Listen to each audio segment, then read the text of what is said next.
Abakulembeze mu kibuga Kampala bakungubagidde abadde Ssaabasumba wa Orthodox Yona Lwanga ne basaba bbulemu oluguudo olw'okubeera omulwanizi w'eddembe Kayingo.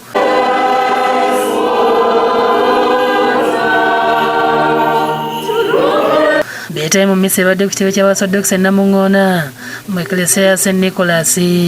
Kitaffe Ssaabalamuzi Yona Lwanga yatuvaako mu nnaku entono eziise era nga aweereza n'amaliriza emirimu.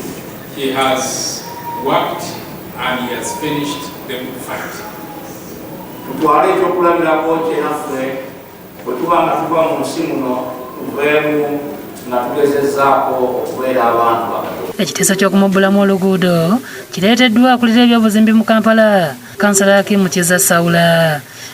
Olwokusatu tulina kanso egenda okutuula special council dalira mu maaso gammwe naye yamale loti kansala bannange kugenda kutongoza oluguudo. Eyawe Lubaga Zakia Mbeeraze n'omubaka wa Lubaga North Abeka Kawalya batendereza emirimu egikoleddwa omugenzi. Era tusayiddwa nnyo Bannayuganda, tusayiddwa nnyo omukulembeze mu ddiini ng'avaayo n'ayogera ku nsonga eziruma omuntu wa bulijjo. Wakolereza ebirungi mu nsibuno ayogedeko ebiyigiriza abantu abali bulungi era tumanyi nga Katonda amulinze amuteeketeekedde bulungi nnyo wagenda okutuukira. Ebiseera yeetabyeko n'omubaka wa Lubaga ey'obukiikaddyo Aloysius Stoughton Gold Mukasa atendereza Metropolitan Lwanga olw'obuzira bw'abadde akozesa ng'alambika ensonga.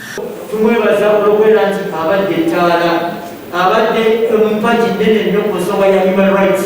Asabye abakulembeze okuyigira ku mugenzi nga balindirira olunaku olw'oluvannyuma. Abulamuzi ekisa ate atugumye obuvumu n'obukumu bw'abadde nabwo tubusikire naffe tubwambale. Abakulembeze bawaddeyo amaboko ga bukadde bubiri okuyambawo ku nteekateeka z'okuziika. Emmisa ekulembeddwamu Bishop Kisitu Silvesto ng'alambuludde ku nteekateeka z'okuzza omulambo. Oluvannyuma lwabwe ababaka bakulembeddwamu Mukasa baganisa ekimuli ku kifaananyi ky'omugenzi ekyassiddwa mu Wema mu Luggya. Joseph Ssettimba ne Disani Mutyaba be bakusakidde eggulire lino ku Lwabukedde TV.